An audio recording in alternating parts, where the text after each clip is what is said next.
ओम नमो भगवते वासुदेवाय नमो नमस्कार बंधुगण आपण मानकु आम यूट्यूब चैनल को स्वागत।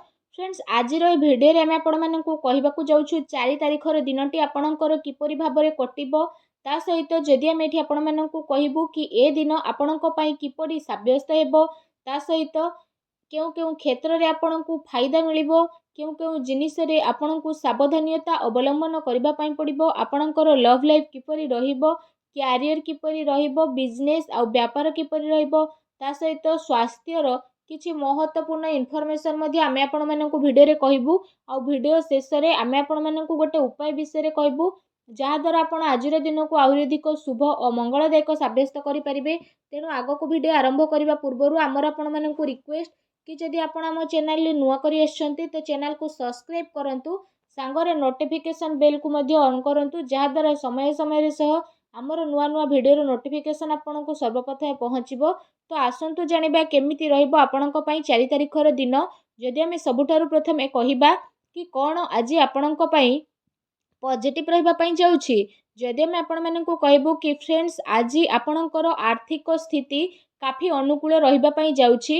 आर्थिक लाभ पई आज आपणको विशेष भाବରେ भल लाभ प्राप्त हेबो ता सहित व्यावसायिक संबंधित किंबा कौनसी बाहर कंपनी संबंधित कार्य रे आपणको विशेष भाବରେ बहुत भल धरणर लाभ प्राप्तिर जोग बनुछि। ता सहित जदि कहिबा आज बाहर रु काम कार्य को नेकी आपणकर कौनसी यात्रा मध्य होई पारे जहा आपणक पई अवश्य ही लाभदायक सिद्ध हेबो। एहा सहित जदि कहिबा शिक्षा क्षेत्र रे विशेष भाବରେ आपणको अनुकूल परिणाम मध्य मिलिबो ता सहित उच्च शिक्षा पई प्रयासरत व्यक्ति माननकु अधिक लाभ मध्य ए दिन रे प्राप्त हेबो आपणकर ज्ञान रे वृद्धि हेबो ता सहित वरिष्ठ तथा जानमान्य लोकंक द्वारा आपणकु अवश्य ही प्रशंसा प्राप्त हेबो ता सहित काम कार्य क्षेत्र रे आपण किछि प्रतिकरण मध्य करि पारंती जहा आपणक पई अवश्य ही बहुत भल साब्यस्त हेबो ता सहित पूरा परिवार रे सब लोक माने काफी जोश रे नजर आसीबे घर परिवार रे हर्ष उल्लासर माहौल देखिबा को मिलिबो।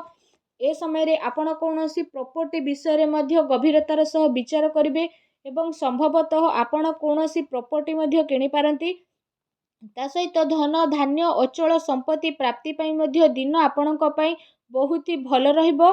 एहा सहित जदि आमे विशेष भाବରେ कहिबा तो आजिर दिनर टाइम आपणक पई मौज मजलिस एवं आनंद रे भरिके ही रहिबो काहेकि ना आपण जीवन पूरा रूप रे जी नेबे ता सहित आपणकर मनोबल एवं पूरा रूप रे आपणक उपरे आपणक काम प्रति पूर्ण रूप रे समर्पण भाव आपणक पई जदि कहिबा विशेष भाବରେ नुआ उपलब्धि को प्रदान करिवो ता सहित आपणकर टिके भी परिश्रमर आपणको विशेष भाବରେ भरपूर फल मध्य प्राप्त हेबो जहा पई आपणको काफी खुशीर मध्य अनुभव हेबो ता सहित एथि पई आज आपण विशेष भाବରେ समयर सदुपयोग करंतु कारण आज आपणको बहुत भल धरणर लाभ प्राप्त होई पारे जहा पई आपणको काफी खुशीर मध्य अनुभव हेबो। आसंतु जानिबा आज आपणक पई कोन नेगेटिव रहिछि। जदि कहिबा परिवारर माहौल आज खराब हेबार संभावना नजर आसुछि सेति पई पारिवारिक स्थिति को अनुकूल बनेइकी रखिबा पई जणे आउ जनकर परस्पर संबंध रखिबा बहुत अधिक रहिछि ता सहित आपण साहसी तथा पराक्रमी व्यक्ति हेबा सहित जणे जिम्मेदारी व्यक्ति मध्य अटंती सेथि पई आपण निजर घर परिवार प्रति भल भावना रखिकी जणे आउ जनकु जोड़िबा पई प्रयास करंतु।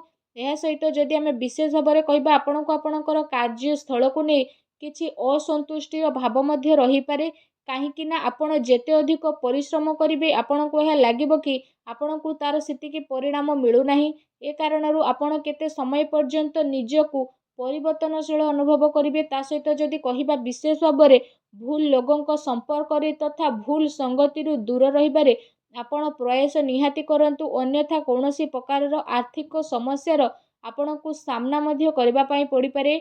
मानसिक अशांति सहित कार्य व्यवसाय रे आपणकर व्यवधान मध्य उत्पन्न हेबो मन रे परिवर्तन तथा कार्य योजना रे आपणकर बाधा मध्य उत्पन्न हेबो तेणु सावधानता रखिबा आपणक पई अनिवार्य अटे।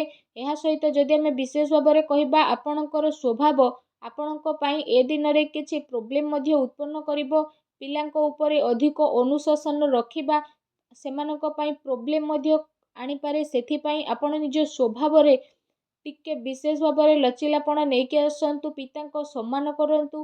କିଛି ମତଭେଦ ଉତ୍ପନ୍ନ ହୋଇପାରେ, ତେଣୁ ଟିକେ ସାବଧାନ ରୁହନ୍ତୁ। ଏହା ସହିତ ଆଜି ଆପଣ ତରତରରେ କୌଣସି ବି ନିବେଶ ବା ନିର୍ଣ୍ଣୟ ନିଅନ୍ତୁ ନାହିଁ।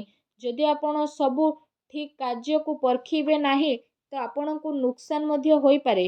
ଏହା ସହିତ ଆଜି ଅଚାନକ ଯାତ୍ରା କାରଣରୁ ଆପଣ ପାପା ଧାପି ଏବଂ ଚିନ୍ତାର କାରଣ ମଧ୍ୟ ହୋଇପାରନ୍ତି। ଉଦ୍ଧାର ମାଗୁଥିବା ଲୋକଙ୍କୁ ନଜରଅନ୍ଦାଜ କରନ୍ତୁ। ମତଭେଦର ଗୋଟେ ଲମ୍ବା ଶୃଙ୍ଖଳାରେ ଆପଣଙ୍କୁ ବିଶେଷ ଭାବରେ ଦେଖିବାକୁ ମିଳିବ। ତା ସହିତ ଯଦି ଆମେ ବିଶେଷ ଭାବରେ କହିବା, ଆପଣ ଟିକେ ସାବଧାନ ରୁହନ୍ତୁ। ଆସନ୍ତୁ ଜାଣିବା ଆଜି ଆପଣଙ୍କର ଲଭ୍ ଲାଇଫ୍ କିପରି ରହିବ। ଯଦି ଆପଣଙ୍କର ଦାମ୍ପତ୍ୟ ଜୀବନ ବିଷୟରେ ଆମେ କହିବା ତ ଏ ଦିନ ଆପଣଙ୍କର ପ୍ରେମ ଜୀବନ ପାଇଁ ବହୁତ ହି ଭଲ ଦିନ ରହିବ।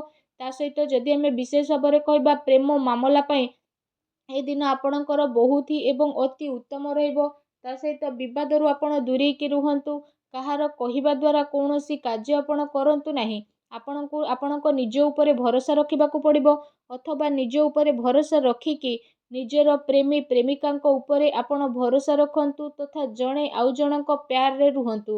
କାରଣ ଏ ଦିନ ପ୍ରେମ ଜୀବନ ପାଇଁ ବହୁତ ହି ଭଲ ଦିନ ସାବ୍ୟସ୍ତ ହେବା ପାଇଁ ଯାଉଛି। ଏ ଦିନର ଆପଣଙ୍କୁ ଅବଶ୍ୟ ହିଁ ଲାଭ ଉଠାଇବାର ଆବଶ୍ୟକତା ରହିଛି। ଫ୍ରେଣ୍ଡସ୍, ଆସନ୍ତୁ ଜାଣିବା ଏ ଦିନରେ ଆପଣଙ୍କ ବ୍ୟବସାୟ କ୍ୟାରିୟର କିପରି ରହିବ।